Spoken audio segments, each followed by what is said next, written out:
Hello and welcome to City Beat. I'm your host Greg from the Lewiston City Library.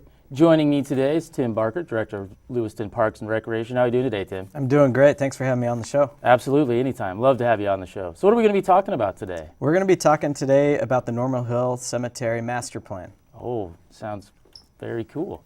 I don't know anything about one, so I'm looking forward to it. So why don't we talk a little bit about the history of the cemetery to begin with and kind of give folks a background. So the cemetery has been in its current location since 1888. A lot of people don't realize that the original cemetery was where now Pioneer Park is. And so Before 1888, bodies were brought out, moved over to the new site, and we're at our current location since 1888. Obviously, it's been a long-standing fixture in our community. A lot of historical figures within the valley have been buried there. We have a few different options currently within our system. You can do full body burials or cremain burials. We do have a few niches, but most cremains are in ground.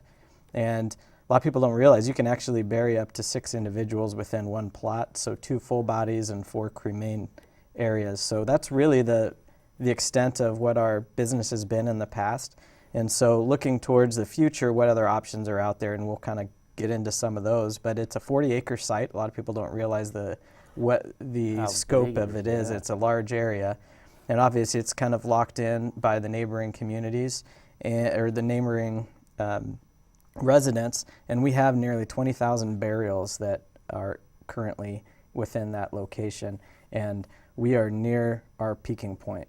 And that's really why we wanted to look at developing a master plan and where do we go from here. Absolutely. I had no idea about the up to 6. That's really keeping the family together. It is, yeah. Long term. Yeah. So how did the idea come about of creating a master plan? So we recognized really back in about 2006 that there was a need within the next 10 years to look at how do we move our cemetery business forward. We do have 7 acres of undeveloped land at that site. So what do we utilize that for? What type of burial options are more popular now than what were back in 1888? When I've talked to city council over the last couple of years, I've always liked to give the comparison of we've been in the cemetery business here since 1888, and we're really functioning the same way we did back then, about 128 years ago. And so we need to look at some of the newer routes of burial options to be able to draw in those that may not look at a traditional burial anymore as an option. A lot of cremains are very popular within this area. One fact that a lot of people don't realize is nearly 70% of our burials are through cremains. So, and 70% of individuals that pass away are cremated within our valley, and that's a huge number compared to the average now is typically between about 55 to 60%. So it is a very popular route for people to go. And looking at, like I said, the expansion 7-acre property, what do we do with that land and how do we develop that moving forward? We have about or less than 10 years lifespan of plots currently. We do not have a buyback program. That's another option that we're particularly interested in moving forward. Over the last few years, we've had a number of people call us saying, hey, I've been cleaning out Grandma's attic. I saw that I have a deed to a plot at the cemetery that the family may not even know. So when I say that we may have 300 plots left remaining to sell, that doesn't mean that we only have 300 vacant plots. So a buyback program is something that we're going to be looking at expanding on too in the next few years, which may help our inventory expand to, I don't know, maybe 1,000 or so. We're really unsure at this point what that might do for us. So when you're looking at it and trying to decide where we move forward, there's a lot of different routes, and what we were looking at was initially, do we look at somebody else's master plan that they've created and try to adapt it to what we do? But realistically, each cemetery is its own distinct, separate type of facility. So what we did is we decided to bring on a consultant to have that done for us.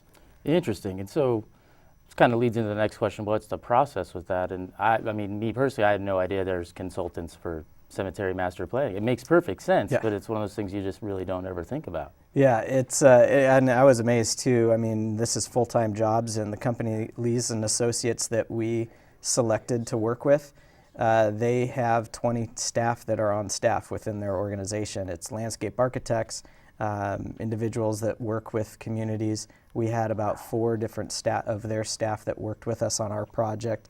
But where this really started was meetings with City Council. When I'm looking at developing a project like this at the scope that it is, I need their buy-in, whether I'm asking them for funding or not. So like I said, a number of different meetings just to provide them information on where we're at today as far as the cemetery goes and where we need to go in the future. So what we ended up doing was we sent out an RFP, so a request for proposals. Didn't define a certain dollar amount. We had a dollar figure in mind of what we wanted to spend on it, and then what they could come back and do for us for that dollar amount. So that was, we sent that out to about 16 different companies that are actually out there that do this type of work, and asked for responses back. We researched other master plan organizations, groups that have done master planning within the recent future. I formerly worked for the City of Portland, so I reached out to them. They have, within the Metro organization in Portland, they just put out a cemetery master plan, a new one, for actually 25 different pioneer cemeteries is what they call their older cemeteries there. So really utilized what they had written up in their RFP and adapted it to what we needed to accomplish within our valley. Wanted to spread it over a couple fiscal years too. There was some funding that was available within the cemetery budget, so then for a $40,000 price tag to develop this plan, I wasn't having to go out to the public to be able to ask for additional funding to do this. So we worked it over 2 different fiscal years, so half of it was paid in one year and half was in the other. And obviously council really liked being able to have that option out there. Oh, I can imagine. So what are some of the key elements that these consultant firms provide? So what we were looking at not just looking at how do we create infill within the current developed site. Do we put in cremain niches, walls within the current developed location? But we have the 7 acres on the southern portion of the property that abuts 15th and Southway. And so looking at what do we do with that property was really what we wanted the main focus to be. Does that need to be cemetery expansion in the future, or should we sell off to commercial, the very southern portion, and utilize some of those funds and put it back into the cemetery? And that's something that we had this group take a look at. But just an overall assessment of the facility. It's gone through some changes here and there. We have a few different key elements that we like to promote within what we call a park, the cemetery. A lot of the neighbors utilize it as a park. We have a state tree grove. A lot of people don't realize that. One of our streets through the cemetery actually has, I believe, 47 different species of state trees. And that's something that our urban forester has been working on, maintaining, replacing as needed, and developing further. We've also worked with Steve Branting quite a bit, and we have historical kiosks as well. So we've done some historical fixes to and added some elements to the cemetery, but we really want to expand on that as well moving forward. So Steve Branting's work highlights different sections and divisions within the cemetery and historical figures within our community that reside in those areas. So it's really kind of fun for school kids to come over, take a look, and just the general public as well. That's part of our historical kiosk program that we have, and we have 29 of those within the community. So assessment of the facility, looking at just the overall structure, the look of the facility. We don't currently have any gates or anything that defines one set entrance within the cemetery.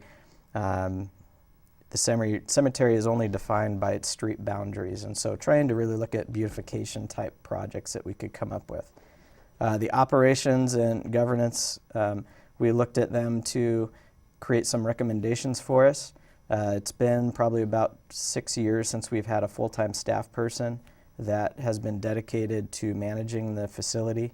If someone walks up to the office, there's a sign posted if someone's not currently in the office for a number for them to call. We want to make that more user-friendly and really increase our customer service, not only for individuals coming to find a gravesite or purchase, but also for the funeral home companies that we work with. So then if they have a family sitting with them at the funeral home, that they can contact us immediately. As of right now, like I said, we don't have consistent office hours, and we'd really like to structure that better. And obviously, along with that, we need to create some revenues too.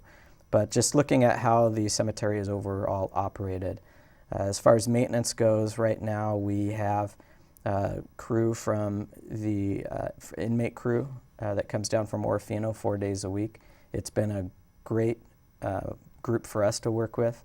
There's 5 different inmates that come down, and they're really our maintenance crew. Those that live in the area understand and have seen that, but those that don't live in the area don't realize that we don't have a seasonal staff or full-time staff that really provide the maintenance of that. So looking at how we maintain things as well. Product and services that we provide, really trying to get some in-depth information from them as far as, again, the service that we have there. Back in the 80s, we eliminated a family room area that we had in the building and made it into offices. Is that what's most convenient for us, or do we need to move our staff out of there and create that family room concept again? So then there's a place for them to meet and discuss with our staff their options that they have. Marketing, we have a website, part of the city's website that we utilize for marketing, and we have a few brochures, but other than that, really a lot of our businesses come from funeral homes, and we're not out there really marketing the benefits of utilizing our facility for your loved ones and being out there in the community. So what kind of marketing strategies can we come up with to move forward? And then obviously the conceptual plan. So looking at an overall site development plan, and then also looking at what do we do with the vacant 7 acres that we have at that property. It is on a slope, so there were some concerns there. Also some concerns was what's underneath the surface. It had been kind of not necessarily a dump site, but a place where we know material has been dumped over a number of years from the city with projects that we've had off-site, but other groups as well back over the years have utilized that at the site. So obviously some concern there as far as needing to do some kind of radar penetration to figure out what is below the surface to make sure that it is something that we can develop on. Oh, interesting. It sounds like a lot of exciting things happening, really. You wouldn't. It is. It can be a bit overwhelming. Yeah, I can imagine. Can you expand a little bit on the conceptual plan, and if you could explain when you plan to work on or complete these projects? Sure. Yeah. So we have the vacant property that's almost 7 acres, about 6.7 acres of undeveloped land. And like I said, we've had some individuals approach us in the past saying, hey, we'd love to purchase 2 acres here, put my business X here.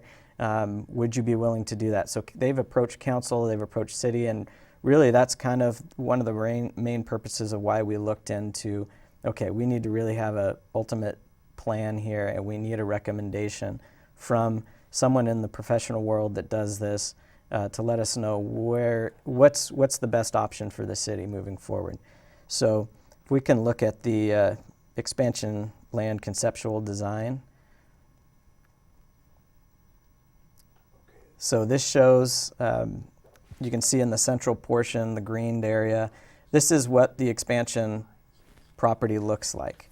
And so things that we have identified in here, obviously you can see the entire acreage is designed for development.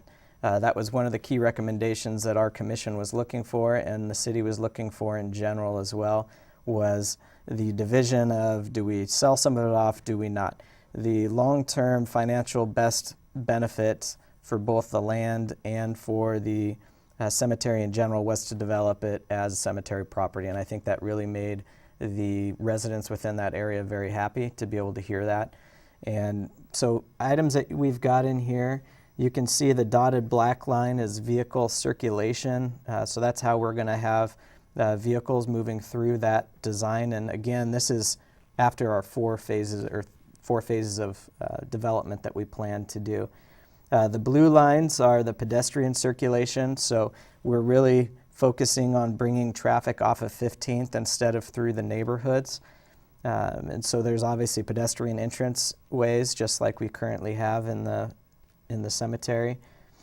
There's different features in the circular portion in the middle. It's an area for scattering gardens, a columbarium. We have all sorts of in-ground options for cremain burials, which are the blue kind of rectangle slots, and then obviously a number of full-body burial options that we have there as well. Around the exterior, the green circles would be our perimeter trees, and then through the central portion, these are more featured historical type trees that we would look at putting in there. And the upper northeast corner, that vacant spot, is set up to potentially be developed for additional burials, or it could be potentially for relocation of our administrative and maintenance offices. One of the discussions with that was the future of our cemetery really is going to be focused within the 7-acre area. So where is the best suited location for our offices? It may be down in that corner. And so potentially selling off that current property that we have or developing it for something else would be something that we would discuss with City Council, and then potentially moving down here. And even within that potential future facility, we could have a community room where we could program. Obviously, cemetery is part of my department, Parks and Rec, which includes recreation. There's a number of different opportunities for us to program activities out at the cemetery, whether it's for Day of the Dead or other types of celebrations. We could centralize them in a location like that. So there's a lot of different options that we have available. Definitely, a whole lot of options. So the other, looking at this just quickly on the phasing plan, just to kind of give you an idea of, okay, so we've got that entire development, and we may not see that fully developed for 50 to 75 years. We feel this entire plan gives us about 75 to 100 additional years of life at the cemetery. But you'll see on this plan, the exterior portion would be phase 1, which would be the planting of the trees, irrigation, and putting sod at the site. We hope to be able to do that within the next couple of years. And so then, in the meantime, before we start utilizing it for cemetery use, it can be a little neighborhood pocket park. So it could be a place that the neighborhood members could go play with their kids. There'll be some grading that'll happen. It won't be completely level, obviously, because of the slope that we have, but to try and decrease the slope that's currently there. Phase 2 would be coming from the north central portion of the property. Would be our initial phase, and then expand from there into the central focal point. That would include the columbarium units, scattering gardens, and then phase 3 would include additional full body burials, and then the roads and pathways. So really the roads, interior roadways, wouldn't come in until about phase 3. And then phase 4 would include, again, some additional scattering gardens, columbariums, walls, which you have your cremain niches, and then full body burials. And like I said, we may not see this fully developed for another 50 years or so, just because of the amount of space that we could create here. Yeah, it sounds like you got quite the project on your hands right now. I mean, Yeah. It's got to be very nice having a master plan available and kind of help guide that process. It is, yeah, and it really helps we utilize our Park and Open Space Master Plan for our Parks and Rec Commission as well, as a guiding point for myself as the director in future development, and so this will serve as that same purpose. So the last place that we're going to look at just briefly overall is the overall site-wide improvements. Some areas that we're going to be addressing would be, I had made reference earlier to there's no defined entrance, so creating some entrance focal points, some arborvitae possibly around the exterior, so create it as a defined area so you know when you're entering into the cemetery and really have it as a beautification project. We're going to have this plan available online very soon. It's about 85 pages right now, so it'll be available for download. We'll probably have a few copies available if anybody from the community is interested in coming in and borrowing a copy or asking for a copy. We'll just provide that for the community. Really trying to reach out and let people know what we plan to do. And we want to make some initial changes just so people know. I always hate to think that you create a plan and then you set it on a shelf and you don't look at it again. So within the next couple years, there's going to be a fair amount of just aesthetic type things that are going to be addressed so people can really start to see some changes occur at the cemetery. All right, well, Tim, we're out of time today, but as always, great to have you on the show. And a lot of great Thanks for having me on here. Absolutely, and a lot of great information about the future of the cemetery. Well, on behalf of our guest, Tim Barker, myself, and everyone else here, we hope you have a great day, and we'll see you next time on City Beat.